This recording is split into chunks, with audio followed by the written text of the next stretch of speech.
Good morning my dear student. आज हम पढ़ते हैं कक्षा द्वादश का व्यवसाय अध्ययन।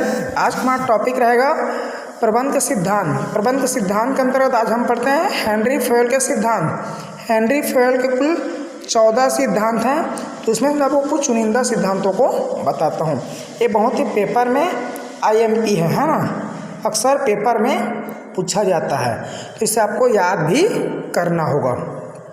पहला है श्रम विभाजन का सिद्धांत। हेनरी फयोल ने अपने सिद्धांत के अंतर्गत श्रम विभाजन मतलब एक फर्म पर मान लो 100 व्यक्ति कार्य करते हैं, है ना, इन 100 व्यक्तियों को हम कैसे काम श्रम विभाजन करें ताकि कार्य आसानी से व शीघ्रता से संपन्न कर सकें।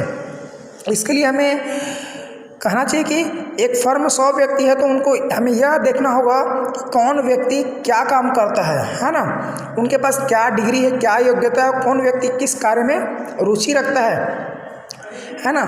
जो व्यक्ति जो कार्य को जानता है, हम उस व्यक्ति को वही कार्य सौंपेंगे, ना कि एक कंप्यूटर चलाने वालों को कुछ और काम देंगे और कुछ और काम करने वाले को कंप्यूटर काम देंगे, है ना, या फिर कंप्यूटर वालों को लेखापाल का काम कंप्यूटर वाले को। ऐसा नहीं करना है। ये जो व्यक्ति कंप्यूटर काम जानता है तो उसे कंप्यूटर देंगे, जो व्यक्ति लेखापाल काम जानता है उसे लेखापाल का देंगे, जो व्यक्ति कहना चाहिए कि जो अच्छे से मैनेजमेंट कर सकता है उसे प्रबंधक का कार्य देंगे। तो इस हिसाब से हम उनके ऊपर कार्य को बांटेंगे। कार्य को कैसे बांटेंगे? जो व्यक्ति जिस कार्य में निपुण होता है उस व्यक्ति को वही काम देंगे, तो वह व्यक्ति उस कार्य को आसानी से कर सकता है ना। उसे बोलते हैं श्रम विभाजन का सिद्धांत, मतलब श्रमिकों को विभाजन करना, किस पर? उनके काम करने के लिए उनको विभाजित करना। तो हम उनको योग्यता और उनके कार्य क्षमता के अनुसार श्रम विभाजन करेंगे, है ना बच्चों। दूसरा है अधिकार व दायित्व का सिद्धांत। हमने तो श्रम विभाजन के कार्य को बांट दिया, लेकिन उनको उनका अधिकार भी देना पड़ेगा, है ना।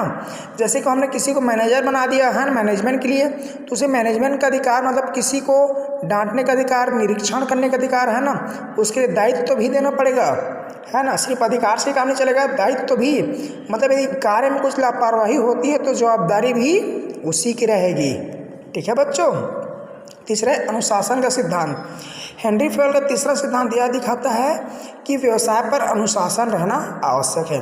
जिस प्रकार विद्यालय में अनुशासनहीनता से पूरी स्कूल की सिस्टमैटिक डगमगा जाती है, उसी प्रकार व्यवसाय में भी अनुशासन होना आवश्यक है। चाहे स्कूल हो, चाहे घर हो, चाहे व्यापार हो, बिना अनुशासन के कहीं भी हम सफलता प्राप्त नहीं कर सकते।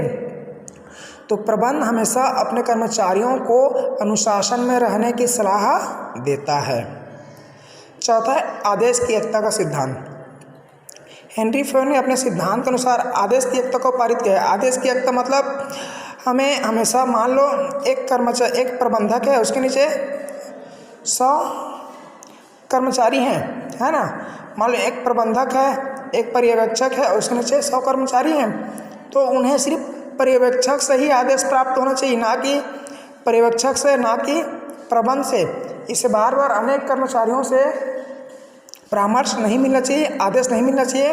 हमेशा उसे एक व्यक्ति ही द्वारा उन्हें आदेश मिलना चाहिए, ताकि वह आसानी से उस आदेश का पालन कर सकें।